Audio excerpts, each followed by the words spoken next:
Hello, my name is Mariah Clinton. On behalf of the Ham Channel, I have the opportunity of speaking with Jared Cohen, who will be speaking about the children of Abraham, Muslim, and Jewish youth in constructive dialogue at the Open Visions Forum for Fairfield University.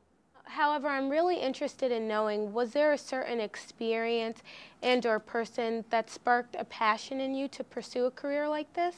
It's just all the different people I met throughout my my travels, and so I always had a curiosity about going places where it's other people have a difficult time going, or where it's maybe too dangerous to go or logistically complicated to go. And so I find that there's an interesting yet obvious point, whereas if you go to a place where not a lot of Americans go, you're likely to have some interesting experiences.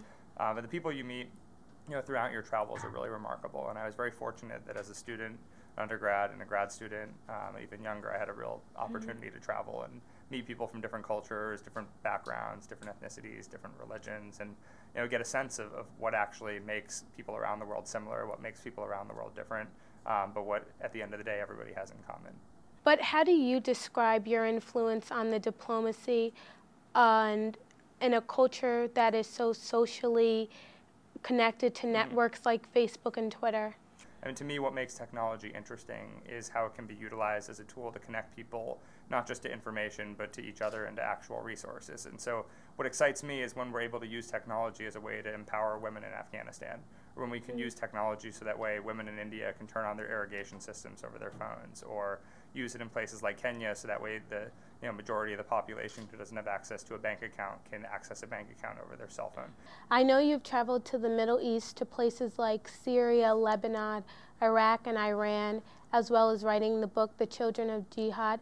Did you find that you faced any challenges relating to the youth of these countries because of cultural or possibly political differences? That's sort of what surprised me, is that there were no surprises on that front. I found that it didn't matter whether somebody was Muslim or another religion, whether somebody was extremist or moderate, whether somebody was this faction or that faction. At the end of the day, everybody under the age of 30 has in common certain characteristics or certain innate qualities that make a young person a youth. And no matter who I was talking to, there were always just certain topics that were safe, right? I could always talk about music, I could always talk about dating, I could always talk about sports. And it's amazing, if you can find a point of commonality, it gives you a foot in the door to be able to talk about far more contentious topics. And so my strategy was to always start out tame and work towards the more difficult subjects. And I find that youth in the Middle East, despite what we see on TV, they really do distinguish between governments and people.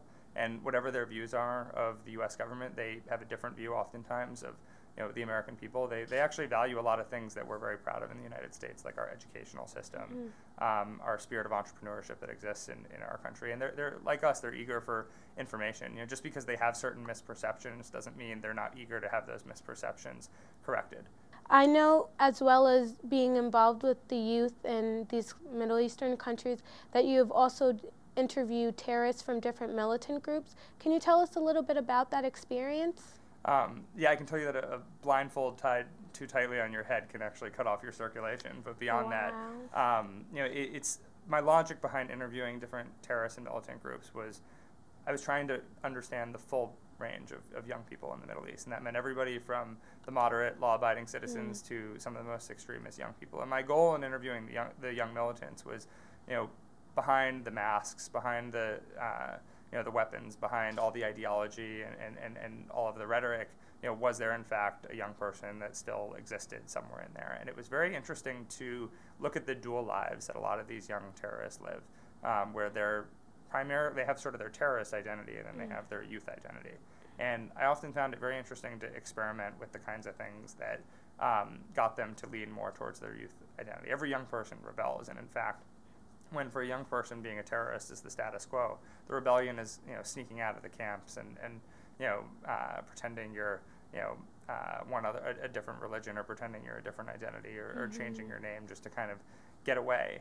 But it was also really interesting to look at the reasons why these young people join. The more you talk to them, the more you realize it's not as much about religion and ideology as more as it is an absence of opportunities and an absence of alternative role models. And when you're in a slum, or when you're in a neighborhood where the only people offering you any sense of belonging, any sense of adventure, any sense of identity and opportunity are violent extremists, and nobody's telling you otherwise, and you're an ambitious young person, that's the direction you're going to go in, especially when you don't have a support network at home, when you maybe don't have a support network at school. It's not actually that different from why people join gangs in the United States. It's just a different context, and it's a different geography. Well, thank you so much for your time. It's very nice meeting you. Likewise. Thanks. Thank you. I'm Mariah Clinton, and thank you for watching again.